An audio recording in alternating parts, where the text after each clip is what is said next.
دې سړي خپل راکټ جوړ کړی و تر څو لاړ شي وګوري چې ځمکه واقعا کروي ده که هواره. د سړي ویل چې ځمکه هواره ده او د دې نه مخکې د موټرونه چې دی په هوا کې الوزول، مطلب د موټرو جمپینګ یې کوو، خو د دې نه وروسته ضد ونیو او ویل چې ځمکه هواره ده، کروي نه ده. او د دې دپاره یې لومړی ځل وویل چې زه په ایلن ماسک هم باور نه لرم، په ناسام. نو د خپل کور شاته یې خپل راکټ جوړول پیل کړه. دلته داسې یو راکټ ضرورت و چې 1500 متره دا پورته یوسي تر څو ځمکه په خپلو سترګو وګوري چې هواره نه ده.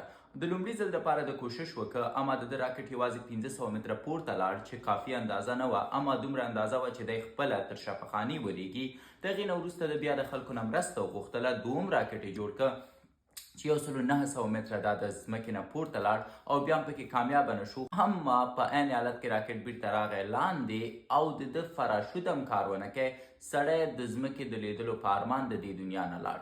ځینې وختونه تاسو ضد کوئ د داسې مسایلو د ترلاسه کولو دپاره چې د هغې ترلاسه کول ممکن نه وي. ستاسو یې په اړه نظر څه دی؟ حتما یې راته ووایاست.